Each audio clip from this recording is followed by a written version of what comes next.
কোরবানি পশু জবাই করতে গিয়ে অনেক রকমের হ্যাসেল। এক নম্বর হচ্ছে কোরবানি, যার কোরবানি সে জবাই করাটাই উত্তম, কিন্তু যদি সে ভয় পায় বা সে তার প্র্যাকটিস না ভয় পায়, তাহলে অন্য কাউকে দিয়ে করাতে পারবেন। সেই ক্ষেত্রে আমরা সাধারণত মসজিদের ইমাম বা মুয়াজ্জিন এদেরকে দিয়ে করাই, ভালো কথা, ওনারা দোয়া জানে, আমলদারি মানুষ, সেই জন্য করান, নিয়তটা ভালো, কিন্তু পরের কাজটা ভালো করেন না। কি করেন না? ওই ইমাম সাহেব বা মুয়াজ্জিন কোরবানি দিয়ে গেছে, আপনার উনি তো আমার মসজিদের ইমাম, ওনারা আবার কিসের হাদিয়া দিব? আর ভাই আপনার কাজটা তো উনি করে দিল, ওনার পারিশ্রমিক দিবেন না আপনি? আপনি 90,000 টাকা দিতে পারলেন কোরবানির জন্য, বাচ্চারা ঈদের মার্কেট করার জন্য 10,000 টাকা দিতে পারলেন, আর ইমাম সাহেব কোরবানি গরু জবাই করছে, আপনি 50 টাকা আপনার হাত থেকে বের হয় না। এত কৃপণ তো কিসের উৎসর্গ করলেন আপনি আল্লাহর জন্য? ইমাম সাহেব আর মুয়াজ্জিনরা যিনি কোরবানির পশু জবাই করে দিল, এই দায়িত্বটা নিয়ে তারে আপনি 10 টাকা 20 টাকা দিতে মানে দেন, তারকে আপনি 500 টাকা দিতে পারেন না? এত কৃপণ কেন আপনি? তাহলে আপনার অন্তরে কি আছে? ওই গরিবিরে আপনার অন্তরে নিয়তটা হচ্ছে আমি গোস্ত খাবো, আর অন্য কিছুর দিকে আমার তাকানোর দরকার নেই। কারণ কিনার সময় তো বলছেন গোস্ত কয় মন হবে, কিনার আগে ফ্রিজ কিনেন। ওই যে মার্কেটে দেখেন না বিজ্ঞাপন দিচ্ছে, পবিত্র কোরবানি উপলক্ষে বিশাল ছাড়। কি খেদমত আমরা দিনের করি, আমাদের ব্যবসায়ী ভাইরা করে যে কোরবানি উপলক্ষে কি বিশাল ছাড়, ডিপ ফ্রিজে 50% ছাড়, এই উপহার কি মানে ফ্রিজ কিনো, বাড়িতে নাও, গরুর আগে ফ্রিজ কিনো, তারপরে গরু কিনো, জবাই করা, সব ফ্রিজে ঢুকা, মানুষকে দেওয়ার দরকার নেই। মাসালা ফতুয়া এক জিনিস, বাস্তবতা আরেক জিনিস। রাসূলের আমি কালকে গত দুদিন থেকে প্রায় কয়েকশো হাদিস পড়েছি যে এইখানে রাসূল বারবার বলেছিলেন যে 3 দিনের বেশি কোরবানি গোস্ত রাখবে না, 3 দিনের বেশি, বহুত হাদিস আছে। সর্বশেষ রাসূল বলছিলেন ঠিক আছে, এখন যেহেতু মুসলমান বেড়েছে, বাইরে আছে, স্বাভাবিক অবস্থা তোমরা নিজেরা খাবা, আত্মীয়স্বজনদের দিবা, জমা করেও রাখতে পারবে, এটা বৈধতা আছে। বৈধতা এক জিনিস, উত্তম আরেক জিনিস। আর আমরা বৈধর মাসালা শুই না, ফতুয়া শুই না, গণহারে ফ্রিজ কিনা, গণহারে গোস্ত ফ্রিজে ঢুকানো রয়ে গেছে, ওই গরিব মিসকিনের আর আশেপাশে প্রতিবেশীর হক আমরা আদায় করে নেবেন। আপনাদের অংশীদারিত্বের ভিতরে যদি ভেজাল থাকে, কারো যদি হারাম ইনকাম থাকে, 2 নম্বরই থাকে, তাহলে ওনার সাথে সাথে আপনাদেরটাও কবুল নাও হইতে পারে, কারণ তারটা হারাম হয়ে গেছে, পুরোটাই হারাম। আপনি যাচাই বাছাই করে নেওয়ার পরে, জিজ্ঞেস করার পরে কেউ যদি গোপন করে সেটার আপনার ক্ষমতার ভিতরে না, কিন্তু আপনার দায়িত্ব, যাদেরকে আপনি অংশীদারিত্ব নেবেন তার ইনকাম আয় রোজগারে আপনি যাচাই বাছাই করবেন, সেই কি হারাম ইনকাম করে কি না, এটা যাচাই বাছাই করে নিয়ে যদি হালাল ইনকাম হয় তাহলে নেবেন। দ্বিতীয় কথা, নামাজি কিনা, এটা আমরা অনেকে বলি না, যদিও অনেকে বলবে না নামাজি না হলেও কোরবানি হবে। শুনেন সূরা কাউসার আল্লাহ কি বলছিলেন, ইন্না আতাইনাকাল কাউসার ফাসল্লি লিরাব্বিকা ওয়ানহার, আগে সালাত তারপরে নহর, আগে সালাত তারপরে নহর। এইখানে আল্লাহ তাআলা শুধুমাত্র ঈদের দিনের সালাতের কথা বলেন, এটা আম শব্দ যে ফাসল্লি লিরাব্বিকা, আপনার রবের জন্য সালাত আদায় করুন, ওয়ানহার এবং নহর করুন, কোরবানি করুন। তার মানে আগে সালাত তারপরে কোরবানি। যদি আপনি সালাতে না পড়েন, নামাজি না হন, তাহলে আপনার কোরবানি হবে না। কারণ আরেক হাদিস দ্বারা প্রমাণিত, কোরবানি কার জন্য, কোরবানির যে ওয়াজিব যে কয়টা শর্ত, তার মধ্যে মুসলিম হওয়া। তো রাসূলের স্পষ্ট হাদিস, যেই ব্যক্তি ইচ্ছাকৃত নামাজ তরক করে দিল সে তো কাফের হয়ে গেল, তো কাফের সাথে কি আপনার কোরবানি হবে? সুতরাং বেনামাজি যারা, তাদের সাথে কোরবানি দিবেন না, তাদেরকে বয়কট করবেন। সুতরাং এই গরু কেনার ক্ষেত্রে এই জিনিসটা খুব লক্ষ্য করবেন, এই যে মাংস কতটুকু হবে এই চিন্তা একদম মাথা থেকে আউট করে দিবেন, নাহলে কোরবানি ওখানেই শেষ। কিন্তু আমাদের সমাজটা এমন, মার্কেটে যাওয়ার জন্য মহিলাদের কোনো বাধা নাই, শুধু মসজিদে আর নামাজে আসতে গেলে বাধা আছে। অথচ ঈদগাহ জামাতে রাসূলের আজীবন, রাসূল যতদিন জিন্দিগিতে ছিলেন 63 বছরের জিন্দিগিতে, সর্বশেষ নবুয়তে যে 23 বছর, এই 23 বছরও রাসূল যখন থেকে ঈদের নামাজ শুরু করলেন, একবারের জন্য মহিলাদের জামাত বাতিল করেন। বিশেষ করে ঈদগাহ এবং জুমার দিন, এইটা অনেক রকম মন্তব্য করে। কি অনেকে এমন মন্তব্য করে, হুজুরের মহিলা দেখার শখ হয়েছে, আস্তাগফিরুল্লাহ নাউযুবিল্লাহ। তাহলে রাসূলের মানে কথাটা কোথায় গেল? রাসূল পর্যন্ত। রাসূলের জিন্দিগিতে যে জুমা মানে মসজিদে নববীতে এবং প্রত্যেক ঈদের নামাজে মহিলারা এসে নামাজ পড়তে, তো রাসূলের দৃষ্টিভঙ্গি ছিল। এই জিনিসটা আমাদের সমাজ থেকে বিদায়। কিন্তু মার্কেটে যাক, ওই ন্যাংটা হয়ে মার্কেটে দৌড়াবে প্রতিদিন, এটা দোষ নাই। তারপর সবাই দেখবে লিপস্টিক মেখে যাবে, এটা দোষ নাই। নামাজের কথা বললে দোষ, এখানে পরিবেশ নষ্ট হবে। أما بعد فقد قال الله سبحانه وتعالى في كلامه المجيد أعوذ بالله من الشيطان الرجيم بسم الله الرحمن الرحيم ولكل أمة جعلنا منسكا ليذكروا اسم الله على ما رزقهم من بهيمة الأنعام فإلهكم إله واحد فله أسلموا وبشر المخبتين. وقال تعالى واتل عليهم نبأ ابني آدم بالحق إذ قربا قربانا فتقبل من أحدهما ولم يتقبل من الآخر. قال تعالى قل إن صلاتي ونسكي ومحياي ومماتي لله رب العالمين. وعن مخنف بن سليم رضي الله تعالى عنه قال كنا وقوفا مع النبي صلى الله عليه وسلم بعرفات فسمعته يقول يا رسول الله يا أيها الناس على كل أهل بيت في كل عام أضحية أو كما قال النبي عليه الصلاة والسلام إن الله وملائكته يصلون على النبي يا أيها الذين آمنوا صلوا عليه وسلموا تسليما. জবান খুলে দুরূদ পড়ি আল্লাহুম্মা সাল্লি আলা মুহাম্মাদ ওয়া আলা আলি মুহাম্মাদ কামা সাল্লাইতা আলা ইব্রাহিম ওয়া আলা আলি ইব্রাহিম ইন্নাকা হামিদুম মাজিদ. আল্লাহুম্মা বারিক আলা মুহাম্মাদ ওয়া আলা আলি মুহাম্মাদ কামা বারাকতা আলা ইব্রাহিম ওয়া আলা আলি ইব্রাহিম إنك حميد مجيد. الله أكبر كبيرا والحمد لله كثيرا سبحان الله بكرة وأصيلا.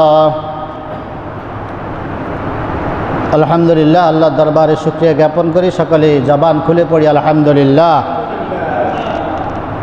আমরা যে দুরূদটা পড়লাম এবং নামাজে যে দুরূদটা পড়ি, দুরূদের নাম কি জানেন? কি নাম? জোরে বলেন। দুরুদে ইব্রাহিম। যদিও দুরূদটা পড়ি কার উপরে বলেন? দুরূদটা পড়ি কার উপরে? আমাদের রাসূলের উপরে, তাই না? কিন্তু নামটা কি? দুরুদে ইব্রাহিম। নাম হচ্ছে দুরুদে ইব্রাহিম, কিন্তু ইব্রাহিম ইসলামের জন্য মূলত উদ্দেশ্য না, উদ্দেশ্য হচ্ছে রাসূলের জন্য। তার মানে এই দুরুদ দ্বারা আল্লাহ তাআলা কি বুঝাইলেন? নাম দিলাম দুরুদ ইব্রাহিম, পড়ি এলাম মুহাম্মদ ইসলামের জন্য। দুইটার মধ্যে সম্পর্কটা কি? সম্পর্ক হচ্ছে পিতা এবং পুত্রের সম্পর্ক। কি সম্পর্ক? পিতা এবং পুত্রের সম্পর্ক। নাতির হাতে কলা দিলে কে খুশি হয়? দাদা খুশি হয়। দাদার হাতে কলা দিলে দাদা যত খুশি না হোক, নাতির হাতে যদি কলা দেয় দাদা বেশি খুশি হয়, ঠিক না? ঠিক। আল্লাহ ঠিক সেই সিস্টেমটাই করছেন যে বাবার জন্য দুরুদ না, তার ছেলের জন্য দুরুদ চালু করে বাবাকে সম্মানিত করলেন, তাই না? অর্থাৎ আমাদের মুসলিম জাতের মিল্লাতে কে? পিতাকে ইব্রাহিম আলাইহিস সালাম। মিল্লাত আবিকুম ইব্রাহিম হুয়া সাম্মাকুমুল মুসলিমিন। পৃথিবীতে যত মুসলমান দাবি করবে, প্রত্যেক মুসলমান ধর্মীয়গত দিক থেকে কার সন্তান? ইব্রাহিম আলাইহিস সালামের সন্তান। এই যে আল্লাহ তাআলা ইব্রাহিমের নামে দুরূদ চালু করে দিলেন, এইরকম ইব্রাহিম আলাইহিস সালামের বেশ কিছু কঠিনতম পরীক্ষা ছিল, যেই পরীক্ষাগুলো উত্তীর্ণ হওয়ার কারণে তিনি আল্লাহর দরবারে খলিলুল্লাহ, আল্লাহ তাআলার দোস্ত প্রিয় বান্দা হিসেবে তিনি কবুল হয়েছেন। আল্লাহ তাকে কবুল করেছেন এবং আল্লাহ তাআলা বলছিলেন যে আমি তোমার স্মৃতিটা কিয়ামত পর্যন্ত তো মানুষের মধ্যে বিস্তার রাখব। মানুষ কিয়ামত পর্যন্ত যত মুসলমান পৃথিবীতে আসবে সকলেই তোমার এই স্মৃতিটা স্মরণ করবে।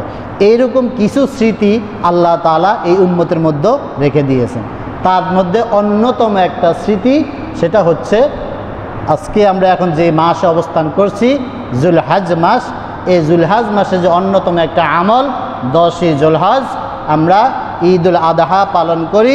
বিশেষ করে সেই দিন আমরা কোরবানির পশু জবাই করি।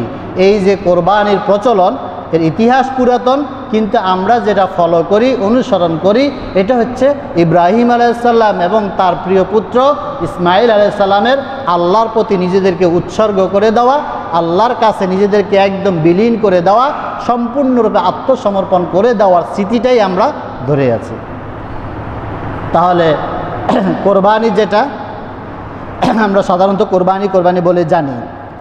কোরবানির ইতিহাস এবং ঐতিহ্য এটা ইসলামের অন্যান্য মৌলিক এবাদতের মতোই মানুষের সৃষ্টি শুরু থেকেই এই বিষয়টা আছে। যেমন সালাত, ঈমান, রোজা, হজ, যাকাত, এই মৌলিক এবাদতগুলো কিন্তু প্রতি যুগে প্রতি নবী আম্বিয়া প্রতি উম্মতের জন্যই ছিল। হয়তো পদ্ধতি, সময়, প্রক্রিয়া, সংখ্যা ভিন্ন ছিল।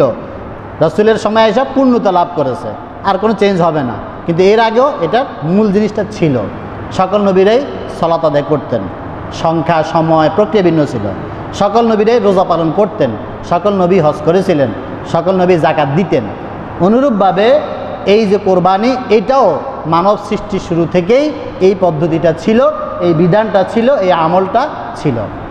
সেটা আমরা কীভাবে জানলাম? এটা মুখের কথা নয়, আল্লাহ তাআলা পবিত্র কোরআনে সূরা মায়েদার 27 নম্বর আয়াতে এটা কোট করে দিলেন যে কোরবানি এটা একটা অত্যন্ত গুরুত্বপূর্ণ আমল, যেটা শুধুমাত্র উম্মতে মুহাম্মাদের জন্য না, এটা মানুষ সৃষ্টি শুরু থেকেই ছিল।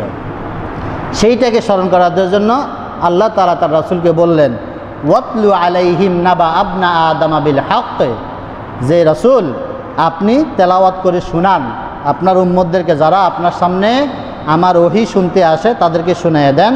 নাবা, ঘটনা, ইতিহাস, বর্ণনাটা ইবনে আদামা, আদম ইসলামের দুই ছেলের, আদম ইসলামের দুই ছেলের ঘটনাটা আপনি আপনার উম্মতকে তেলাওয়াত করে পড়ে পড়ে শুনাইয়া দেন। কি বিষয়টা? বিল হাক্কে, সত্য সহকারে, অর্থাৎ আমি যেভাবে বলছি এইভাবে, কমনা বেশনা, যেটা সত্য ঘটনা, এই সত্য ঘটনাটা আপনি আপনার উম্মতকে জানাইয়া দেন। ঘটনাটা কি? ইজ কররাবা কুরবানান ফাতুকুব্বিলা মিন আহাদিহিমা ওয়া লাম ইউতাকাব্বাল মিনাল আখার, যে এই যে আদমের দুই বেটা ছিল, প্রথমে পৃথিবীর জমিনে সর্বপ্রথম যে দুই সন্তান এসেছিল, পুরুষ সন্তান, দুই ভাই, এই দুই ভাইয়ের মধ্যে একটা ঘটনা সংঘটিত হয়েছিল। সেটা কি? ইজ কররাবা, যখন তারা উভয়ে কোরবানি দিল, কোরবানান, আল্লাহ তাআলার নৈকট্য হাসিলের জন্য, আল্লাহ তাআলার সন্তুষ্টি হাসিলের জন্য, কোনো একটা বিষয় ফায়সালা করার জন্য যখন তারা দুজনেই কোরবানি পেশ করলো, ফাতুকুব্বিলা মিন আহাদিহিমা, দুই ভাইয়ের মধ্যে থেকে একজনের কোরবানি কবুল করা হয়েছিল, ওয়ালাম ইউতাকাব্বাল মিনাল আখার, দ্বিতীয় জনের, আরেকজনের কোরবানিটা কবুল করা হয় নাই। এই ঘটনাটা আপনি আপনার উম্মতদেরকে শুনাইয়া দেন। তার মানে কোরবানির ইতিহাস পৃথিবীর মানব সৃষ্টি শুরু থেকেই আছে। এখন কোরবানির বিষয়ে কয়েকটা শব্দ কোরআন এবং হাদিসে পাওয়া যায়, 4টা শব্দ। এক নম্বর হচ্ছে কোরবান, এটা কোরআনুল কারীমে আছে, যার অর্থ হচ্ছে নৈকট্য লাভ করা, কারো নিকটে যাওয়ার জন্য কোনো উপঢৌকন পেশ করা। যেমন আপনি কোনো আত্মীয়ের বাড়িতে যাবেন, বা বিশিষ্ট কোনো ব্যক্তির কাছে যাবেন, বা আপনার যেমন চেয়ারম্যানের কাছে যাবেন, বা আপনার এমপির কাছে যাবেন, না প্রধানমন্ত্রীর কাছে যাবেন, বিশেষ ব্যক্তিদের দৃষ্টি পাওয়ার জন্য, বিশেষ ব্যক্তিদের নৈকট্য হাসিল করার জন্য, বিশেষ কোনো ব্যক্তির একেবারে কাছাকাছি যাওয়ার জন্য যে উপহারটা পেশ করা হয়, এটার নাম হচ্ছে কোরবানি। এই জন্য বলা হয় কোরবান, মানে উপহার দেওয়ার মাধ্যমে তার দৃষ্টিটা আপনার দিকে নেওয়া, আপনার দিকে তাকে আকৃষ্ট করা এবং তার কাছ থেকে কিছু পাওয়া, তার কাছ থেকে কিছু পাওয়া, রিটার্ন পাওয়া, এটা হচ্ছে কোরবানি। দ্বিতীয় শব্দ ব্যবহার করা হয়েছে নুসুক। নুসুক বলা হয় কোরবানির যে পশুটা বা যে উপহারটা আপনি দিবেন, ওই বস্তুটার নাম হচ্ছে নুসুক বা মানসাক, এটাও কোরআনুল কারীমে আছে। তৃতীয় নম্বর শব্দ হচ্ছে নাহার। এটা হচ্ছে নাহার শব্দের অর্থ হচ্ছে প্রবাহিত করা, রক্ত প্রবাহিত করা, মানে কোনো কিছুকে জবাই করা, সেটা যে কোনো প্রাণীকে জবাই করা, নহর। এই 3টে শব্দ কোরআনুল কারীমে আছে। এক নম্বর যে কোরবান শব্দ বললাম, যে এখানে আল্লাহ তাআলা সূরা মায়েদার 27 নম্বর আয়াতে বললেন ইজ কররাবা কোরবানান, তাহলে এইখানে আল্লাহ তাআলা কোরবান শব্দ উল্লেখ করলেন। দ্বিতীয় শব্দ হচ্ছে নুসুক, সেটা আল্লাহ তাআলা সূরা হজ এর 35 নম্বরে আল্লাহ তাআলা সেখানে মানে উল্লেখ করছিলেন যে ওয়ালিকুল্লি উম্মাতিন জাআলনা মানসাকান, এই যে মানসাকান, প্রত্যেক উম্মতের জন্য আমি কোরবানির একটা পশু নির্ধারণ করে দিয়েছি। কোরবানি অর্থাৎ কি জিনিস আমাকে উপহার দিয়ে তারা আমার নৈকট্য লাভ করবে, এটা প্রত্যেক উম্মতের জন্যই ছিল। উম্মতে মুহাম্মাদের জন্য কিছু আইটেম ফিক্স করা হয়েছে যে এই উম্মতে মুহাম্মাদিয়া কিয়ামত পর্যন্ত এই পশুগুলোর মাধ্যমে আল্লাহর কাছে উপহার পাঠাবে, আল্লাহর কাছে তাদের নজরানা পেশ করবে, বিনিময়ে আল্লাহ তাদেরকে উপহার দান করবেন। তাহলে এখানে আমরা কোরবান শব্দটা পাইলাম, মানসাক শব্দটা পাইলাম সূরা মায়েদা আর সূরা হজে। তৃতীয় হচ্ছে নাহার, এটা হচ্ছে সূরা কাউসার। আল্লাহ তাআলা কি বললেন? ইন্না আতাইনাকাল কাউসার ফাসাল্লি লিরাব্বিকা ওয়ানহার। এই যে ওয়ানহার, যে আল্লাহ তাআলা আপনাকে অনেক বেশি দান করেছে, যার বিনিময়ে আপনি কি করেন? সালাত আদায় করেন এবং আল্লাহর জন্য রক্ত প্রবাহিত করেন, মানে যে কোনো প্রাণীকে আপনি আল্লাহর জন্য উৎসর্গ করে দেন। কারণ জাহিলিয়াতের যুগেও কাফের মুশরিক তারাও কোরবানি করত, তারাও নহর করত, কিন্তু তাদের উদ্দেশ্যটা ছিল ভায়া হয়ে, মিডিয়া হয়ে, সরাসরি আল্লাহর জন্য না, মূর্তির জন্য, প্রতিমার জন্য। তাদের যে দেবদেবী ছিল তাদের সামনে উৎসর্গ করত, করে তারা মনে করতো এর মাধ্যমে ঈশ্বরের নৈকট্য পাওয়া যাবে। সুতরাং সেটা ছিল ভুল পথ। এই জন্য আল্লাহ তাআলা এখানে বললেন ফাসাল্লি লিরাব্বিকা ওয়ানহার, আপনার রবের জন্য আপনি পশু জবাই করেন, পশুর রক্ত প্রবাহিত করেন। তাহলে নহর শব্দ রয়েছে সূরা কাউসারে আছে। আরেকটা শব্দ আছে উদহিয়া বা আদাহি। এই উদহিয়া শব্দটার অর্থ হচ্ছে উৎসর্গ করে দেওয়া, উৎসর্গ করে দেওয়া। এবং এইটা আরবে প্রচলিত ছিল, তারা যে মূর্তির জন্য, দেবীর জন্য যে উৎসর্গ করতো, তারা উদহিয়া শব্দটা ব্যবহার করতো। যে উদহিয়া কি বা আদাহিকে তারা মূর্তির জন্য উৎসর্গ করতো, পাঠা বলি দিত। এটা যা এখন আমাদের হিন্দু সমাজে আছে যে তারা বিভিন্ন ইয়েতে কি পাঠা বলি দেয়, দেবীকে উৎসর্গ করে দেয়। এই চারটা শব্দ কোরআন এবং হাদিসে আছে। উদহিয়া শব্দটা কোরআনে নাই, হাদিসে আছে। তাহলে এই যে চারটা শব্দের মাধ্যমে আমরা জানলাম যে কোরবানির আসলে ইতিহাস বা কোরবানির যে কথাগুলা, তথ্যগুলা কোরআন এবং হাদিসে আছে এবং এর ইতিহাস একদম অতি প্রাচীন, মানুষের সৃষ্টি শুরু থেকেই আছে। এখন বিষয়টা হচ্ছে কোরবানি কি, কিভাবে করব, কেন করব, বা আমাদের করণীয়টা কি। ওই ইতিহাসের ধারাবাহিকতা আয়েশা সর্বশেষ ইতিহাস যেখানে থামলো, সেই ইতিহাসটা হচ্ছে ইব্রাহিম আলাইহিস সালাম এবং ইসমাইল আলাইহিস সালামের দুইজনের উৎসর্গ, দুইজনের উদহিয়া, দুইজনের নহর, দুইজনের নসক, দুইজনের কোরবানি। চারটা শব্দ ইব্রাহিম আলাইহিস সালাম এবং ইসমাইল আলাইহিস সালামের জীবনে ঘটেছে। তারা এই চারটার সমন্বয় করেছিলেন, চারটারই সমন্বয় করেছিলেন। এক নাম্বার, আল্লাহ তাআলা যখন ইব্রাহিম আলাইহিস সালামকে অর্ডার করলেন, ফালাম্মা বালাগা মাআহুস সাইয়া ক্বালা ইয়া বুনাইয়া ইন্নী আরা ফিল মানামি আন্নী আযবাহুকা ফানজুর মাযা তারা। ইব্রাহিম আলাইহিস সালাম দীর্ঘ ৮৬-৮৫ বছর বয়সে একটা সন্তান পাইলেন, আবার সেই সন্তানকে বনবাসে দিয়ে গেলেন মক্কার জমিনে, দিয়ে আবার চলে গেলেন। দীর্ঘ ৭ বছর, ৭টা বছর এই সন্তানের কোনো খোঁজখবর নেন নাই, আসেন নাই, স্ত্রীর কোনো খোঁজখবর নেন নাই। তিনি সিরিয়াতে ছিলেন, আর ইসমাইল আলাইহিস সালাম তার মা হাজরা এই মক্কার জমিনে মরুভূমিতে ছিল। ৭ বছর পরে যখন তিনি ফিরে আসলেন, আসার পরেই সন্তান যে এখন ৭ বছর পরে আসলেন, এখন দায়িত্ব মানে মূল ঘটনাটা কী ঘটার কথা, যে স্ত্রী অভিযোগ করবে, সন্তান অভিযোগ দিবে, আমাদেরকে ফেলে রেখে গেছো, কোনো খোঁজখবর নেওয়া নেই, ৭ বছর পরে এখন আসছো, অভিযোগের কোনো সুযোগ নাই। আল্লাহ তাআলা বুঝলেন যে এই যে একবার কোরবানি দিল কি ছোট শিশু বাচ্চাকে আমার অর্ডারে, যেহেতু ইব্রাহিম আলাইহিস সালাম আল্লাহর খলিল, তো খলিলুল্লাহ যিনি হবেন তার কলবের দাবি হচ্ছে তার কলবে ওই খলিলের চেয়ে আর বেশি মহব্বত কারো থাকা যাবে না। আল্লাহ যখন দেখলেন যে ৮৬ বছরের ছোট বাচ্চা পাই যে ফুটফুটে সুন্দর, এর পেতে মহব্বত বেশি হয়ে যাচ্ছে, আল্লাহ বছর কোরবানি দেওয়া। এই প্রথম কোরবানি কিন্তু তখনই দিয়েছিলেন, কখন? যখন তাকে বনবাসে দিয়ে যান, মক্কায় যখন রেখে যান, ১ নম্বর কোরবানি দিয়েছিলেন, ত্যাগ করে গেছিলেন বিনা শর্তে। যখন আল্লাহ তাআলা ওয়াদা করেছে যে তুমি দিয়ে আসো, ইব্রাহিম আলাইহিস সালাম কি কোনো প্রশ্ন করেছিল? এই দুধের বাচ্চা কিভাবে দিব, কোথায় রাখবো, মরুভূমি পানি নাই, কোনো প্রশ্ন করে বিনা প্রশ্নে শর্তহীন আনুগত্য, যে আল্লাহর জন্য আমি, আল্লাহ যেহেতু অর্ডার করেছে আমি দিয়ে গেলাম। এবং ইতিহাসবিদ বলে যে ঘটনা উল্লেখ করে যখন তাদেরকে রেখে চলে যায়, বিবি হাজরা পিছন থেকে বারবার ডাকতেছে, আপনি যে আমাদেরকে এভাবে রেখে যাচ্ছেন এর কারণটা কি, কেন, কী দোষ আমরা করেছি, মা সন্তান আপনার প্রতি কী অবিচার আমরা করেছি যে আমাদেরকে একা রেখে যাচ্ছেন? ইব্রাহিম আলাইহিস সালাম মুখে কোনো জবাব দিচ্ছিলেন না। সর্বশেষ তিনি শুধুমাত্র আঙ্গুল দিয়ে আকাশের দিকে হাত তুলেছিলেন, সাথে সাথে বিবি হাজরা বুঝছেন এটা একমাত্র আল্লাহর অর্ডার। তখন তিনি বললেন, যদি আল্লাহ তাআলার অর্ডার হয় আমাদের কোনো অভিযোগ নাই, আপনি চলে যেতে পারেন, যেই মালিক আমাদেরকে এখানে রাখার অর্ডার দিয়েছেন সেই মালিকই আমাদেরকে নিরাপত্তা দান করবেন। তাহলে ইব্রাহিম আলাইহিস সালামের প্রথম কোরবানি এখানে ছিল। ইসমাইলকে কয়বার কোরবানি করে দেখেন? আমরা তো শুধুমাত্র ওই যে জবাই করে দেওয়ার ঘটনাটা জানি, কিন্তু এর আগে একবার কোরবানি দিয়েছেন একদম শিশু বাচ্চা অবস্থায়। দ্বিতীয় কোরবানি যখন 7 বছর পরে ফিরে আসলেন, আসার পরে আল্লাহ তাআলা দেখলেন এখন তো মায়া আরও বাড়বে। কেন? ওই যে আল্লাহ বললেন ফালাম্মা বালাগা মাআহু সাইয়া, দেখবেন শিশু বাচ্চা যখন দোলনায় থাকে তখন যতটুকু না মহব্বত লাগে, দোলনায় থাকা অবস্থা মায়ের মহব্বত বেশি লাগে। কারণ মা তখন তাকে দুধ পান করা, মায়ের সাথে থাকে, চোখের সামনে থাকে। বাবার চোখের সামনে তেমন কিন্তু থাকে না, বাবা সারাক্ষণ বাইরে থাকে। কিন্তু বাবার মহব্বত কখন বাড়ে? যখন সন্তান বাবার সাথে হাঁটা চলা, দুষ্টমি, খেলাধুলা, গাড়ি ওঠা এই কাজগুলো করতে পারে, তখন বাবার মহব্বত বেশি তৈরি হয়। অ্যান্ড আল্লাহ তাআলা দেখলেন যে ইব্রাহিম ফিরে আসছে, আসার পরে এখন সন্তান 7, 8, 10 বছরের বাচ্চা হয়ে গেছে, এখন তো বাবার সাথে দৌড়াদৌড়ি, খেলাধুলা, দুষ্টুমি করতেছে, এখন তো তার মহব্বত আরও বাড়বে। আল্লাহ বললেন না, তোমার যেহেতু আমি খলিল বানাইয়াছি, অনেক পরীক্ষা উত্তীর্ণ হয়েছো, সর্বশেষ পরীক্ষা হচ্ছে এই অন্তরে মহব্বত জায়গা দেওয়া যাবে না, সন্তানকে আমার জন্য কোরবানি করতে হবে। আল্লাহ তাআলা স্বপ্নে দেখাই দিলেন জবাই করো, জবাই করো, নহর করো। যত ইতিহাস বিভিন্ন রকম ব্যাখ্যা করো, প্রথমে 10 দিন উট করছেন 100, এগুলো আমাদের দরকার নেই। কোরআনের ডাইরেক্ট অর্ডার শব্দটা কী ছিল? ইন্নী আরাফিল মানামি আন্নী আসবাহুকা। ইব্রাহিম ইসলাম কিন্তু ইসমাইলকে কোনো ভিন্ন কোনো কথা বলেন না, ডাইরেক্ট বলছেন আমাকে স্বপ্নে দেখানো হয়েছে যে আমি তোমাকে আসবাহুকা জবাই করছি, ডাইরেক্ট এই কথাই বলছেন। সুতরাং ইব্রাহিম ইসলাম এক কথায় বলে দিলেন যে আমাকে বলা হয়েছে, স্বপ্নে দেখানো হয়েছে তোমাকে আমি জবাই করছি।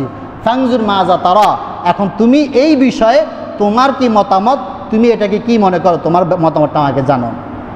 যেমন পিতা তেমন পুত্র, বাপকা বেটা, সিপাহীকা ঘোড়া জবাব দিয়ে দিল যে ইয়া আবাতি ফাআল মা তুমার সাতাজিদুনি ইনশাআল্লাহু মিনাস সাবিরিন। বাবা, আমি তো জানি তুমি হলে আল্লাহর পয়গাম্বর, ছোট্টকালে শিশু বাচ্চা অবস্থায় আমারে কোরবানি দিয়ে গেছো, আমি তো সেই দিনে মরে গেছি। আমার কোরবানি তো তখনই হয়ে গেছে যখন আমাকে মায়ের কোলে রেখে মরুভূমিতে ছেড়ে গিয়েছিলা, যেখানে খাওয়া, পান করার, থাকার ঘর কিছুই ছিল না, চারিদিকে মরুভূমি আর মরুভূমি। হতে পারতো ওই উত্তপ্ত মরুভূমির মধ্যে আমি মরে যেতে পারতাম, পানির তৃষ্ণায় আমি ছটফটাইছি, কিন্তু আল্লাহ তাআলা আমাকে তখনও বাঁচাইয়াছেন। এখন যে কোরবানি জবাই করার অর্ডার আসছে, এটা তো কিছুই না, তুমি তোমার যা আদেশ করেছে তুমি তাই করো, আমাকে ধৈর্যশীল হিসাবে পাবা, অর্থাৎ আমি তোমার কাজে কোনো রকমের বাধা প্রদান করব না। মাতা এবং সন্তান দুজনেই আল্লাহর দরবারে বিনা শর্তে, 3 জন, ইব্রাহিম পিতা, পুত্র এবং মা, 3 জনে বিনা শর্তে আল্লাহর কাছে আত্মসমর্পণ করে দিলেন। কি ইতিহাস! একটু কি হৃদয় নাড়া দেয়? আপনি আপনার সন্তান, আপনি আপনার পরিবার এইরকম বিনা শর্তে, বিনা দ্বিধায় আল্লাহর সামনে কোরবানি দিতে পারবেন? যখন এই অর্ডার হলো, পিতা আর পুত্র বের হইল, ব্যাগের ভিতরে ধারালো ছুরি নিয়ে। সাধারণ মানুষ কি চিন্তা করবে? এখন ঘটনা বলি দেখে বুঝি না, আপনি বাস্তবে একটা প্রমাণ করে দেখান যে ঈদের দিন সকালবেলায় আপনি গরুটা না নিয়ে আপনি একটা ধারালো ছুরি ব্যাগের ভিতরে নিয়ে আপনি আপনার পরিবারে বলেন আমার এই প্রিয় সন্তানটাকে দাও, আজকে তাকে জবাই করব। আপনার পরিবার সহ এলাকার যত মানুষ ঘটনাটা জানবে, আপনাকে আস্ত পাগল ছাড়া কেউ কিছু বলবে? সম্পূর্ণভাবে এটা আস্ত পাগল। ইব্রাহিম ইসলামের ঘটনাটা তো তাই, তাকেও তো সারা বিশ্বের মানুষ পাগল বলার মতোই অবস্থা হয়েছিল যে এই কোন অবস্থা, শিশু বাচ্চা অবস্থায় রেখে গেল, এখন আবার তাকে নিয়ে জবাই করতে, তো পাগল ছাড়া কিছু না। আল্লাহ কি এরকম একটা দিতে পারে? মানুষের সন্দেহ হওয়ার কথা ছিল যে আল্লাহ কি এরকম একটা দিতে পারে, কিন্তু আল্লাহ দিয়েছেন, আল্লাহ অর্ডার দিয়েছেন। আল্লাহ কি চান? আল্লাহ চান লা ইয়ানালাল্লাহু লুহুমুহা ওয়ালা দিমাউহা ওয়ালাকিন ইয়ানালুহুত তাকওয়া মিনকুম। আল্লাহ তোমাদের গোস্ত চায় না, মাংস চায় না, রক্ত চায় না, কোনো কিছুই চায় না, একটাই চায় তোমার দিল, তোমার কলব, এটা কতটুকু আল্লাহর জন্য উৎসর্গ করতে তুমি রাজি আছো, কোন সীমা পর্যন্ত তুমি যাইতে রাজি আছো যে আল্লাহ অর্ডার দিবে আর তুমি সাথে সাথে সামি'না ওয়া আতা'না, আল্লাহ তুমি বলছো আমি শুনছি আর আনুগত্য করলাম। আল্লাহ শুধু এইটা চায়। এবং ইউসুফ আলাইহিস সালাম যখন, এই ঘটনাটা আমরা অনেকে জানি, ইউসুফ ইসলামের ঘটনা, তিনিও তো সেই বংশধর, ইসহাক আলাইহিস সালামের বংশধর।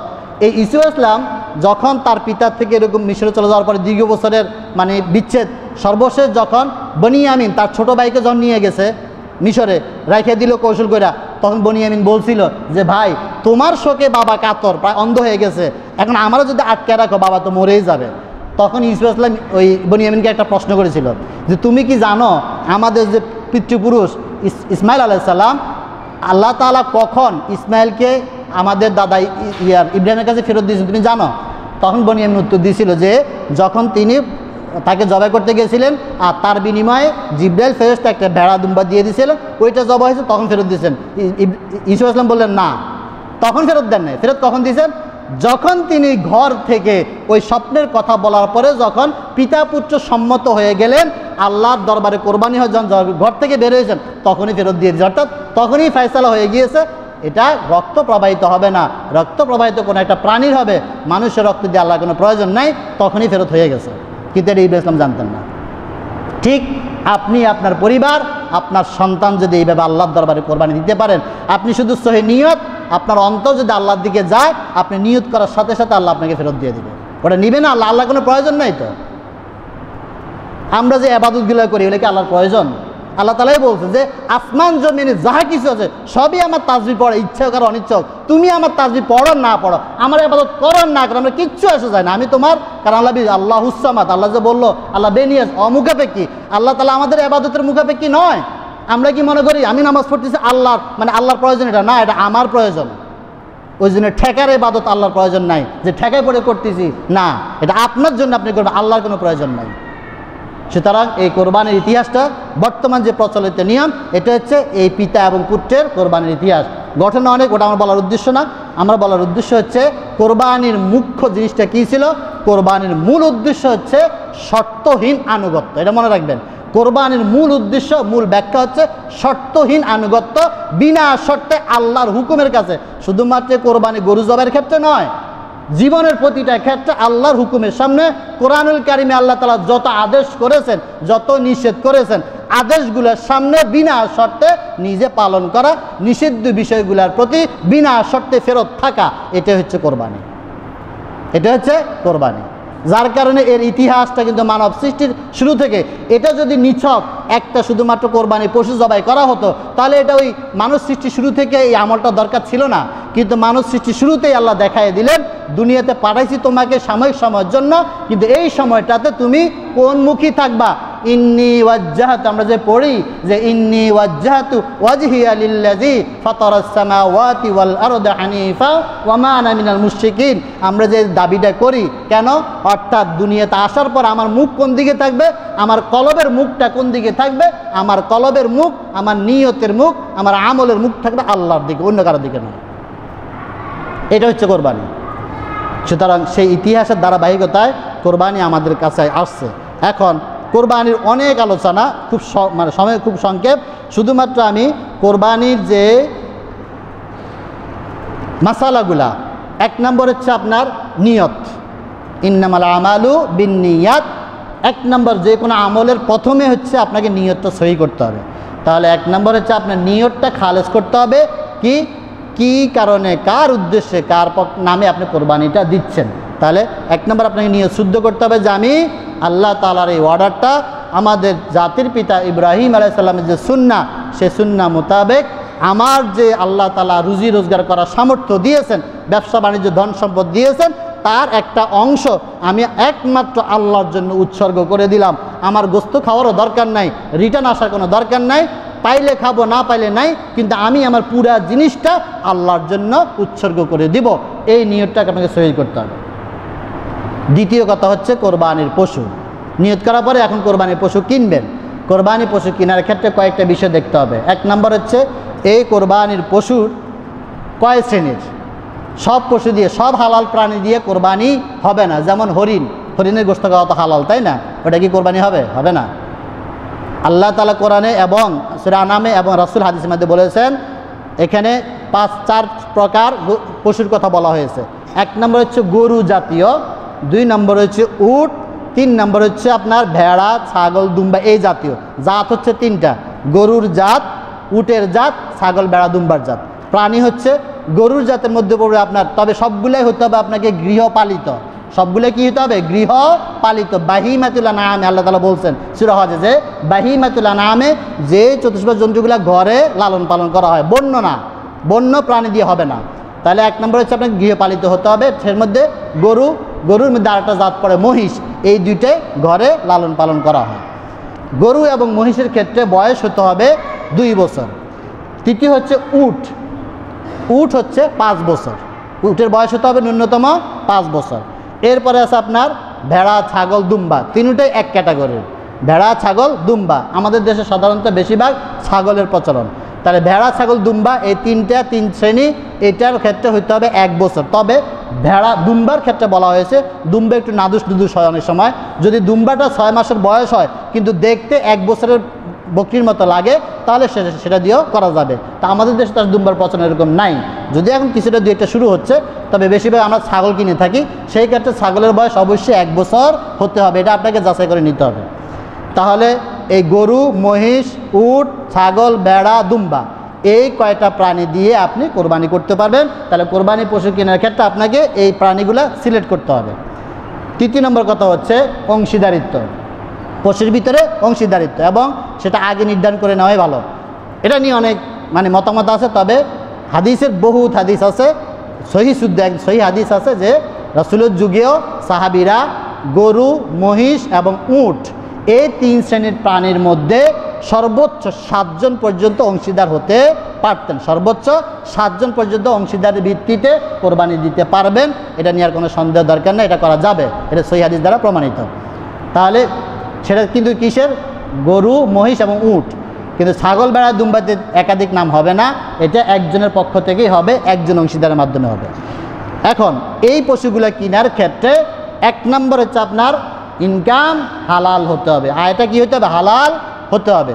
2 নম্বর কথা হচ্ছে ওই পশুটা ল্যাংড়া, খোড়া, কানা, বয়রা, চোখ দৃষ্টি নাই বা অসুস্থ, এমন রোগ যে হাঁটতে পারে না, বা তার হাড্ডি একেবারে শুকায় কাট হয়ে গেছে, হাড্ডির ভিতরে মজ্জা নাই, হাড্ডির ভিতরে মগজ নাই, এইরকম রোগ, দুর্বল কায়া, অথবা চোখ একটা নাই বা দুইটাই নাই, চোখে দেখে না, অথবা কান একটা নাই, এরকম, বা ল্যাংড়া বা খোড়া, অর্থাৎ রোগাগ্রস্ত, এবং অনেকে দেখা যায় শিং পুরে ভাঙ্গা, শিং উঠে না সেটা অন্য বিষয়, কিন্তু ভেঙে গেছে কোনো একটা অ্যাক্সিডেন্টে অধিকাংশ শিং, তাহলে এই সমস্ত পশু দিয়ে কোরবানি হবে না। পশু কেনার ক্ষেত্রে প্রাধান্য দিতে হবে এই দোষগুলো যাতে না থাকে। বড় ছোটোর বিষয় নয়, বড় ছোটো তো বললাম শুধু বয়স, যে গরু বা মহিষের ক্ষেত্রে আপনি 2 বছর হলেই হবে। এখন সে কি অর্থে অনেক মোটা তাজা না একটু কম, এটা দেখার বিষয় না। দেখার বিষয় হচ্ছে সে তার অঙ্গ প্রত্যঙ্গগুলো ঠিক আছে না, সুস্থ আছে কিনা, এটা দেখে নিতে হবে। এরপরে কথা হচ্ছে অংশীদার। এখন আপনারা গরু এবং মহিষ কিনা বা উট কেনার ক্ষেত্রে কয়জনে অংশীদারিত্ব হবেন আগে ঠিক করে নেবেন এবং বাছাই করে নেবেন। আপনাদের অংশীদারিত্বের ভিতরে যদি ভেজাল থাকে, কারো যদি হারাম ইনকাম থাকে, 2 নম্বরই থাকে, তাহলে ওনার সাথে সাথে আপনাদেরটাও কবুল নাও হতে পারে, কারণ তারটা হারাম হয়ে গেছে, পুরোটাই হারাম। আপনি যাচাই বাছাই করে নেওয়ার পরে, জিজ্ঞেস করার পরে কেউ যদি গোপন করে সেটার আপনার ক্ষমতার ভিতরে না, কিন্তু আপনার দায়িত্ব যাদেরকে আপনি অংশীদারিত্ব নেবেন তার ইনকাম, আয় রোজগারে আপনি যাচাই বাছাই করবেন, সেইকে হারাম ইনকাম করে কিনা, এটা যাচাই বাছাই করে নিয়ে যদি হালাল ইনকাম হয় তাহলে নেবেন। দ্বিতীয় কথা, নামাজি কিনা, এটা আমরা অনেকে বলি না, যদিও অনেকে বলবে না নামাজি না হলেও কোরবানি হবে। শুনেন সূরা কাউসার আল্লাহ কি বলছিলেন? ইন্না আতাইনাকাল কাউসার ফাসল্লি লিরাব্বিকা ওয়ানহার। আগে সালাত তারপরে নহর, আগে সালাত তারপরে নহর। এইখানে আল্লাহ তাআলা শুধুমাত্র ঈদের দিনের সালাতের কথা বলেন, এটা আম শব্দ, যে ফাসল্লি লিরাব্বিকা, আপনার রবের জন্য সালাত আদায় করুন, ওয়ানহার এবং নহর করুন, কোরবানি করুন। তার মানে আগে সালাত তারপরে কোরবানি। যদি আপনি সালাতে না পড়েন, নামাজি না হন, তাহলে আপনার কোরবানি হবে না। কারণ আরেক হাদিস দ্বারা প্রমাণিত, কোরবানি কার জন্য? কোরবানির যে ওয়াজিব যে কয়টা শর্ত, তার মধ্যে মুসলিম হওয়া। তো রাসূলের স্পষ্ট হাদিস, যেই ব্যক্তি ইচ্ছাকৃত নামাজ তরক করে দিলে সে তো কাফের হয়ে গেল। তো কাফেরের সাথে কি আপনার কোরবানি হবে? সুতরাং বেনামাজি যারা, তাদের সাথে কোরবানি দিবেন না, তাদেরকে বয়কট করবেন। শিক্ষা হোক তাদের। আপনি সমাজের লোকচক্ষুর আলে আপনার আত্মীয়, আপনার জামাই, আপনার বিয়াই নো, তাহলে আপনার কোরবানিটা বরবাদ। যে ব্যক্তি নামাজ পড়ে না, বেনামাজি, সারা বছর নামাজের দাঁড়ে নাই, এখন আইসা 1,60,000 3 লাখ টাকা দিয়ে কোরবানি করে মানুষকে ফুটানি দেখে, ওর কোরবানি তো এমনি হবে না। এই জন্য বেনামাজির সাথে কখনো কোরবানি দিবেন না। যদি নামাজ না পড়ে তাকে বলবেন না তুমি দিতে পারবে না, আমার সাথে আসতে পারবে না। সে যেই হোক, আপনার আত্মীয় হোক, আপনার সন্তান হোক। অনেক সময় আছে বাবা একই ঘরে, বাবা এবং সন্তান অংশীদারি ভিত্তিতে কোরবানি দিয়েছে, বাবা এক নাম দেয় এক পক্ষ থেকে, সন্তান ভাগিদার হয়। আপনার সন্তান যদি নামাজি না হয় তাহলে তাকেও আপনার সাথে নেবেন না। এটা কঠিন হয়ে গেছে মানে কথাটা নাকি? কথা বল, এটা কি কঠিন হয়ে গেছে কথাটা নাকি? না ঠিক আছে? কথা বলেন যে ঠিক আছে কি না? তাহলে বলেন ঠিক। হ্যাঁ ঠিক না, স্বীকার না করে তো পরে আমল করবেন না। স্বীকার করে দেন, আপনার সন্তান যদি বেনামাজি হয় তারা আপনি কোরবানি দিতে নেবেন না, তার শিক্ষা হোক। তৃতীয় কথা হচ্ছে অংশীদারিত্ব ভিত্তিক কোরবানি পশু ক্রয় করার পরে এই কোরবানি পশু রাখা, যেই কদিন রাখা লাগে এই কদিন রাখার দায়িত্ব কিন্তু নিতে হবে, এবং সম্মতির ভিত্তিতে যদি কেউ একজন দায়িত্ব নেয়, সে যদি বলে ঠিক আছে আপনাদের কোনো সমস্যা নেই, আমি দায়িত্ব নিলাম, আমি লালন পালন করবো, এই কয়েকদিন আমি খরচ দিব, সমস্যা নেই। কিন্তু যদি কেউ আপত্তি তোলে, তাহলে সকলে মিলে ওই কোরবানির পশুর খরচ বহন করতে হবে। কিন্তু একজনের উপর চাপা দেওয়া যাবে না, সবাই মিলে খরচ বহন করে, হয়তো একজনের কাছে থাকবে, তাকে আপনারা পারিশ্রমিক দিবেন, তার যে খরচটা যাবে খরচটা সবাই মিলে দিবেন, দিয়ে করবেন, নাহলে কিন্তু হবে না। তাহলে গেলে হবে না, কারণ ওই কোরবানির পশু যে ক্রয় করছেন তারপর যে খরচটা হচ্ছে, খরচটা কে দিবে? এটাও তো কোরবানির ভিতরে, সুতরাং ওটা আপনারা দিয়ে দিবেন। একজনের কাছে ঘাড়ে চাপ দিবেন না, বা একজনের ঘাড়ে ফালাই দিবেন, এইটাও আপনারা অংশীদার করবেন। এরপরে কথা হচ্ছে, এখন এই কোরবানি করতে গিয়ে আমাদের অনেকগুলো ভুল ত্রুটি ধরা পড়ে। 1 নম্বর ভুল ত্রুটি ধরা পড়ে আমাদের এই মুখ, এটা তো চামড়ার মুখ, তো অনেক কথা বের হয়ে যায়। বিশেষ করে কোরবানি পশু কেনার পরে বাজার থেকে শুরু করে যে কিনতে যখন যায়, তখনই নিয়ত থাকে কে কার চেয়ে বড় গরু কিনবো। এবং বর্তমান সমাজে ভয়ঙ্কর একটা প্রথা চালু হয়েছে, মাংসের ওজনে গরু বিক্রি আছে না, দেখছেন না? স্কেলে মাপে বা ফিতা দিয়ে মাপে বলে, আবার যারা কিনতে যায় তারাও বলে এ মাংস কতটুকু হবে। অধিকাংশ একেবারে 99% 99.99% লোকেই প্রথমেই প্রশ্ন করে, প্রথমে তার দৃষ্টি যায় এই পশুতে মাংস কতটুকু হবে। যদি এই নিয়ত থাকে আর এই হিসাব করেন, ফিতা দিয়ে মাইপা, পাল্লা দিয়ে মাইপা, স্কেল দিয়ে মাইপা, যে কোনো পদ্ধতিতে যদি আপনার ধারণা এটা থাকে কত কেজি মাংস হবে, মাংস হবে 2 মণ, তাহলে বাজারে রেট হইল 600 টাকা কেজি, তাহলে কত পড়তেছে? এই যদি হিসাব হয়, কোরবানি ওইখানেই বাতিল, কোরবানি ওইখানেই বাতিল। সাবধান, এই হিসাব, এই দৃষ্টি দিবেন না এই গরুতে মাংস কতটুকু, এই প্রশ্নটা করবেন না কাউকে যে গরুতে মাংস কতটুকু। আপনি যাবেন প্রশ্ন করবেন এইটা, আপনার গরুটা কি সুস্থ, আপনার গরুটা কি বয়স 2 বছর হয়েছে, আপনার গরু কি চোখে দেখতে পায়, আপনার গরু কি কান নাক সব ঠিক আছে, কোনো বড় অসুখ আছে, এটা কেউ প্রশ্ন করে না, একটা কাস্টমারও প্রশ্ন করে না, সব প্রশ্ন করে মাংস কতটুকু হবে। আর যেটা প্রশ্ন করার কথা সেটা করে না। মাংসের জন্য তো আপনার কোরবানি বাতিল হবে না, বরং ওই প্রশ্নটা করলে আপনার কোরবানি বাতিল হয়ে যাবে। সুতরাং যারা কিনবেন, কেনার সময় কখনোই মুখ দিয়ে কথাটা আনবেন না মাংস কতটুকু হবে। আবার বাড়িতে আনার পরে মা বোনরাও জিজ্ঞেস করে কালিক করেন তো মাংস কতটুকু হবে, ডাইরেক্ট বলে দিবেন এই প্রশ্ন করবা না, তাহলে কোরবানি বাতিল। সুতরাং এই গরু কেনার ক্ষেত্রে এই জিনিসটা খুব লক্ষ্য করবেন, এই যে মাংস কতটুকু হবে এই চিন্তা একদম মাথা থেকে আউট করে দিবেন, নাহলে কোরবানি ওখানেই শেষ। আচ্ছা, পশু কিনে নিয়ে আসলেন, বাড়িতে আনার পরে আপনারা কোরবানি করবেন। এখন একটা কথা হচ্ছে যে কেনার সময়, ক্রয় করার সময় আপনি দেখলেন পশু সব কিছু ঠিক আছে, কিন্তু অনেক সময় হয় যে কেনার পরে আনতে গিয়ে অনেক সময় দূরে আনার কারণে হয়তো অনেক সময় গাড়ি থেকে পড়ে যায়, ভ্যান থেকে পড়ে যায়, অটো থেকে পড়ে যায়, বা কোনো একটা অ্যাক্সিডেন্টের কারণে হয়তো তার সমস্যা হতে পারে। সেই ক্ষেত্রে ওইটা আর আপনার কোরবানি হয়ে যাবে, যে আপনাকে নতুন করে কিনতে হবে এমন না। যেহেতু আপনি কেনার সময় সুস্থ কিনেছিলেন, পরে হয়তো অসুস্থ হয়ে গেছে, এটা আপনার ক্ষমতার বাইরে, এটা আল্লাহর হুকুম, এটাকে আর আল্লাহর হুকুম। আপনি কিনার সময় ভালো কিনেছেন, পরে অসুস্থ হয়ে গেছে, এটা আপনার কিছু করার নাই, এটা হয়ে যাবে। এরপরে কথা হচ্ছে কোরবানির দিন করণীয়। কোরবানির দিন করণীয় 1 নম্বর হচ্ছে আপনাকে অবশ্যই কোরবানি করার আগে নামাজ আদায় করতে হবে, ঈদের সালাত আদায় করতে হবে। ঈদের সালাত যদি আপনি আদায় না করেন তাহলে আপনার কোরবানি হবে না। স্পষ্ট হাদিস অনেকগুলা সহিহ হাদিসে বলছেন যে মান যাবাহা ক্বাবলা সালাতিন, যেই ব্যক্তি নামাজের আগেই জবাই করে ফেললো, ফাল ইউইদ, সেই জন্য আবার জবাই করে, মানে আরেকটা পশু যেন সে জবাই করে। আর যে ব্যক্তি অমান যাবা বাদা সালাতি ফাকাত তাম্মা নুসুকাহু, তাহলে সে কী করলো, যে ব্যক্তি নামাজের পরে আদায় করলো, জবাই করলো, তার সুন্নাত আদায় হয়ে গেল এবং সে মুসলমানদের সুন্নাতটা পাইলো, তার কোরবানিটা পরিপূর্ণ হবে। তাহলে ঈদের সালাত আদায় করা এটা হচ্ছে কোরবানির আগে শর্ত। এখন একটা মাসালা, আমাদের সমাজে অনেক সময় আমরা দেখি যে আমাদের ঘরে মা বোনদের পক্ষ থেকেও অনেক সময় কোরবানি দেওয়া হয়, যে একই ঘরে দেওয়া গেছে, বাবার পক্ষ থেকে দেওয়া হয়, আবার মায়ের পক্ষ থেকে দেওয়া হয়, বা স্বামী স্ত্রীর পক্ষে দেওয়া হয়। কিন্তু আমাদের সমাজটা এমন, মার্কেটে যাওয়ার জন্য মহিলাদের কোনো বাধা নাই, শুধু মসজিদে আর নামাজে আসতে গেলে বাধা আছে।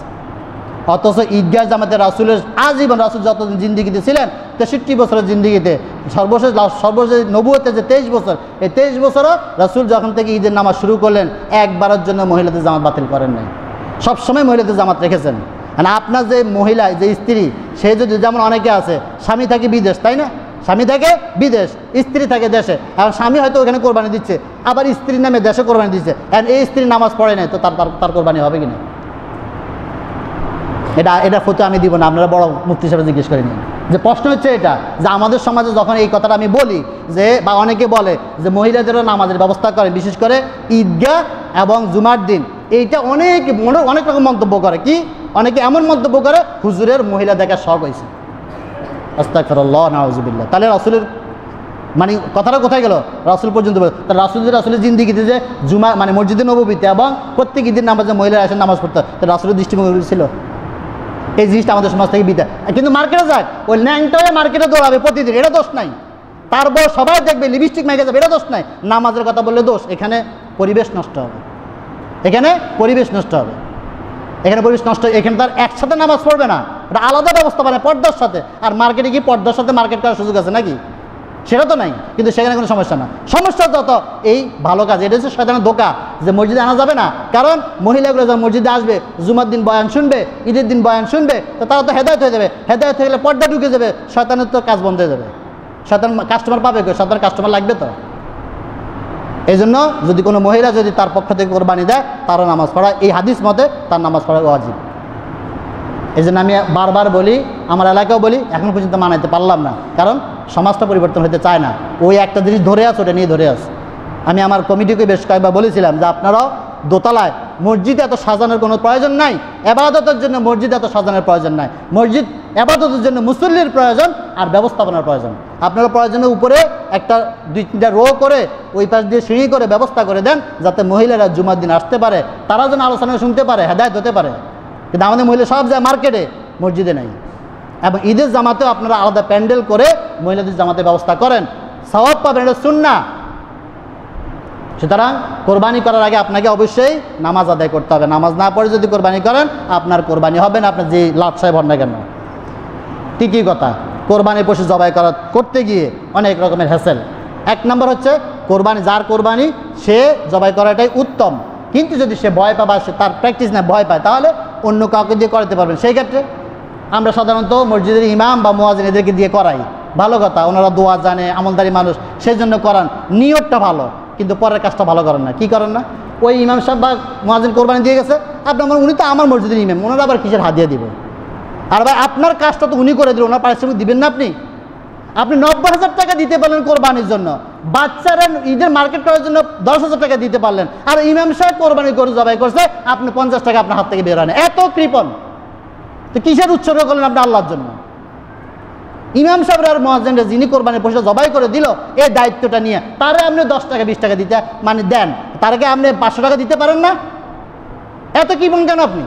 তাহলে আপনার অন্তরে কি আছে? ওই ঘুরি ফিরে আপনার অন্তরে নিয়তটা হচ্ছে আমি গোস্ত খাবো, আর অন্য কিছুর দিকে আমার তাকানোর দরকার নেই। কারণ কিনার সময় তো বলছেন গোস্ত কয় মন হবে, কিনার আগে ফ্রিজ কিনেন। ওই যে মার্কেটে দেখেন না বিজ্ঞাপন দিচ্ছে, পবিত্র কোরবানি উপলক্ষে বিশাল ছাড়। কি খেদমত আমরা দিনের করি, আমাদের ব্যবসায়ী ভাইরা করে যে কোরবানি উপলক্ষে কি বিশাল ছাড়, ডিপ ফ্রিজে 50% ছাড়। এই উপহার কি মানে ফ্রিজ কিনো, বাড়িতে নাও, গরুর আগে ফ্রিজ কিনো, তারপরে গরু কিনো, জবাই করা, সব ফ্রিজে ঢুকা, মানুষকে দেওয়ার দরকার নেই। মাসালা ফতুয়া এক জিনিস, বাস্তবতা আরেক জিনিস। রাসূলের আমি কালকে গত 2 দিন থেকে প্রায় কয়েকশো হাদিস পড়েছি যে এইখানে রাসূল বারবার বলেছিলেন যে 3 দিনের বেশি কোরবানি গোশত রাখবে না, 3 দিনের বেশি, বহুত হাদিস আছে। সর্বশেষ রাসূল বলছিলেন ঠিক আছে, এখন যেহেতু মুসলমান বেড়েছে বাইরে আছে, স্বাভাবিক অবস্থা তোমরা নিজেরা খাবা, আত্মীয়স্বজনদের দিবা, জমা করেও রাখতে পারবে, এটা বৈধতা আছে। বৈধতা এক জিনিস, উত্তম আরেক জিনিস। এখন আমরা বৈধর মাসালা শুই না, ফতুয়া শুই না, গণহারে ফ্রিজ কিনা, গণহারে গোস্ত ফ্রিজে ঢুকানো রয়ে গেছে, ওই গরিব মিসকিনের আর আশেপাশে প্রতিবেশীর হক আমরা আদায় করি না। আপনার যে ইমাম, আপনার যে মুয়াজ্জিন, কয়জনে খোঁজ নিয়েছেন যে আপনার ইমাম কোরবানি দেয় কিনা? লজ্জা হয়তো বলতে পারে না আপনার মুয়াজ্জিন কোরবানি দেয় কিনা। কতটুকু মাংস দিচ্ছেন বলেন? পারবেন না, জবাব দিতে পারবেন না। দিবেন কি? ওই মেসকিনটা যেরকম দেন 1 পিস 2 পিস, আপনার ইমাম মুয়াজ্জিন মেসকিন, তাহলে আপনি মেসকিনের পিছনে নামাজ পড়তেছেন। আপনার ইমামকে আপনি মুয়াজ্জিনকে আপনি রাখবেন শাহেনশার মতো, তাহলে বাচ্চার পিছনে আপনার নামাজ পড়তেছেন। সেই জন্য আপনি ইমামদের দায়িত্ব নেই, সে তো বাচ্চা। আর আপনি যারা মিসকিন বানায় রাখেন, 2-4 পিস মাংস দেন, তাহলে আপনি তো মিসকিন বানায় রাখলাম ইমামরে, সেই ইমাম থেকে আপনি কি আশা করবেন? প্রতিবেশীর হক, এলাকার মানুষের হক, ইমাম মুয়াজ্জিনের হক যথাযথভাবে আদায় করবেন। বিশেষ করে কোরবানি পশু যদি জবাই করেন অন্য কাউকে দিয়ে, অবশ্যই তাকে যথাযথ তার মন খুশি করে তাকে পারিশ্রমিক দিবেন। এটা কি বৃথা যাবে? কোনোদিনই বৃথা যাবে না, আপনার ওটার সাথে এটাও কবুল হয়ে যাবে। কিন্তু আমাদের কি পণ্যতা আছে এখানে? 50 টাকা বের হয় না। 50 টাকা বের করবেন কেন? আপনার শুরু হবে 500-1000 দিয়ে। গড়ে কিনছেন আপনি 2 লাখ টাকা দিয়ে, ওই হুজুরে দেন 50 টাকা, হইল? এই জন্য বিষয়গুলো খেয়াল রাখবেন। সর্বশেষ কথা হচ্ছে কোরবানি হয়ে গেল জবাই, এখন জবাই করার সময় আবার অনেকে আছে হুজুর আমার নাম বলে, আমরা 7 জনের নামে কোরবানি দিচ্ছি, এই কথাটা আমরা সবাই বলি, বারবারই বলি, এই কথাটা ভুল। যদি বলেন যে আমার নামে আমার বাবার নামে কোরবানি দিলাম, কোরবানি বাতিল, এটা শিরিক হয়ে যাবে। বলতে হবে রাসূল দোয়া করেছিলেন আল্লাহুম্মা মিনকা ওয়ালাকা আন মুহাম্মাদিন, আল্লাহ তোমার দিকে তোমার জন্য মুহাম্মাদের পক্ষ থেকে, আন মুহাম্মাদিন বলছেন, মিন মুহাম্মাদিনও বলেন না, বলছেন আন। আন মানে কি? আন মানে আমি তোমার সাথেও আছি, এটা শুধু তোমার জন্য আমি দিলাম। এই জন্য কোরবানির পশু জবাই করার জন্য নাম বলার কোনো প্রয়োজনে নেই, অথচ এটা মানামানি হয়ে যায়। নাম বলার কোনো, আপনি যখন কোরবানি গরু কিনছেন তা আপনার নিয়ত হয়ে জানে যে আপনি কার পক্ষ থেকে কোরবানিটা হচ্ছে, তখনই হয়ে গেছে। আপনি শুধু দৌড়ে বিসমিল্লাহ আল্লাহু আকবার বলে জবাই করে দিলে কোরবানির পশু সম্পূর্ণ হালাল জবাই হয়ে যাবে, কোনো দোষ ত্রুটি থাকবে না। এখন কেউ যদি বলে যে আরও দোয়া পড়েন, যেমন রাসূল পড়েছিলেন ইন্নী ওয়াজ্জাহতু এই দোয়াটা পড়েছিলেন, ইন্না সলাতি ওয়া নুসুকি এই দোয়াগুলো পড়েছিলেন, এটা হচ্ছে কোরবানি কবুল হওয়ার জন্য দোয়া পড়া। কোরবানির পশু জবাই করার জন্য এটা প্রযোজ্য না। কোরবানির পশু জবাই করার জন্য শুধুমাত্র বিসমিল্লাহ আল্লাহু আকবার এটা পড়লে যথেষ্ট। আর বাকি যে দোয়াগুলো ওটা হচ্ছে আপনার কোরবানিটা যেন আল্লাহর দরবারে কবুল হয় সেই জন্য। এই জন্য নাম নিয়ে ফারাফারি করবেন না, কেউ নাম বলবেন না, ডাইরেক্ট বলুন বিসমিল্লাহ আল্লাহু আকবার। কার পক্ষ থেকে সেটা আল্লাহ ভালো করে জানে, না আল্লাহ মনে হয় আন্দা কানা খোড়া নাউজুবিল্লাহ, মানে শুনি নাই, আপনি যে গরু কিনছেন আল্লাহ দেখে নাই, এরকম মনে হয়। এই কাজগুলো করবেন না, নাম নিয়ে দৌড়াদৌড়ি করবেন না, সবার পক্ষ থেকে হয়ে গেল বিসমিল্লাহ আল্লাহু আকবার এই বিষয়। আর এরপরে কোরবানির মাংস যেটা বললাম, আপনারা করার পরে সবাই যার যার যদি অংশীদার হন সবাই যার যার ভাগ সমানভাবে বুঝাই দিয়ে যার যার ভাগ থেকে আপনি, আপনার আত্মীয় স্বজনের হক আছে, গরিব মিসকিনের হক আছে, আপনিও খাবেন, আশেপাশে প্রতিবেশী সবাইকে দান করবেন। বেশি জমা করে রাখার চেষ্টা করবেন না, যত পারেন দান করে দিবেন, যত পারেন কী করবেন দান করে। দান করার মধ্যে কারণ বিষয়টা কি জানেন, এটা বলেই শেষ করব। বিষয়টা হচ্ছে কোরবানির দিনে প্রতি সারা বছরের মধ্যে একটা দিন আল্লাহ তাআলা বিশ্বের মুসলিম উম্মাকে তার বাড়িতে দাওয়াত দেয়, বলেন সুবহানাল্লাহ। একটা দিন সারা বছরের মধ্যে 12 মাসের মধ্যে একটা মাসের একটা দিনে তামাম বিশ্বের মুসলমান আল্লাহর মেহমান হয়ে যায়, সেটা হচ্ছে কোরবানির দিন। ষষ্ঠ হাদিস রাসূলের যে আল্লাহ তাআলা সেদিন বলে কি বলছিলেন, কোরবানিটা আল্লাহর জন্য। তার মানে আপনি উপরটা দিলেন, আপনি কারো বাড়িতে গেলেন, যাওয়ার পরে আপনি এখন আমের সিজন 10 কেজি আম নিয়ে গেলেন, উপহার তার নিয়ে গেলেন, নিয়ে গিয়ার পরে ওকে যখন হ্যান্ড ওভার করে দিলেন ওই ব্যক্তিকে, ওই মালিকানা কি আর আপনার থাকে? তোর মালিকানাটা কার? ওই ব্যক্তির না। না আপনি বলবেন ভাই আমি তো আপনার উপরটা দিছি, খাইয়েটাই যাওয়ার সময় ভাই আমার উপরটা ফেরত দেন, এটা বলেন? বললে আপনি কি বলবেন? বেকুব, আরবি জীবন আমার বাড়িতে আসবি না। তাহলে আপনি আল্লাহর জন্য কোরবানি দিলেন, পশুটা জবাই করলেন, এটা কি আপনার মালিকানা আছে? কীভাবে দাবি করেন যেটা আমার মাংস? কীভাবে দাবি করেন যেটা আমি এটা জমা করে রাখবো? কীভাবে? বিবেক কীভাবে বলে? এটা তো আপনি আল্লাহকে দিয়ে দিলেন।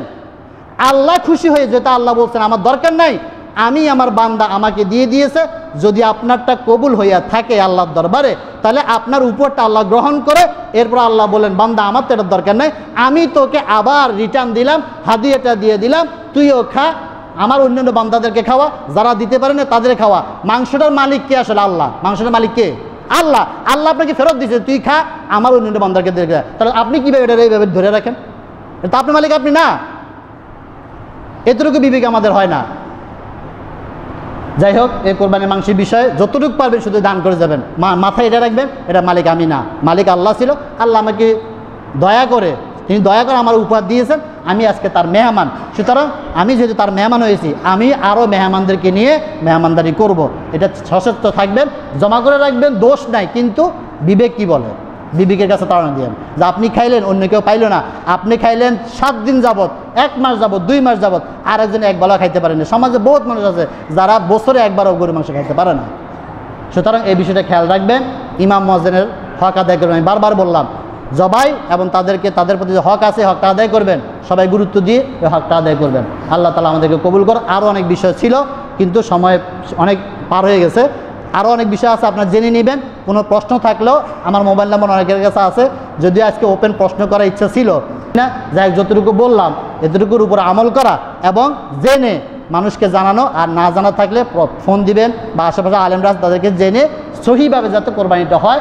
আল্লাহ তাআলা আমাদের সকলে যারা আমরা কোরবানি দিব, আমাদের কোরবানিগুলোকে ইব্রাহিম ইসলামের পক্ষ থেকে যেরকম ইসমাইলকে কবুল করেছেন, আমাদের পক্ষ থেকে যেন আমাদের কোরবানির পশুটা আল্লাহ সেইভাবে কবুল করে। সকলে বলি আমিন। সুবহানাকা আল্লাহুম্মা বিহামদিকা।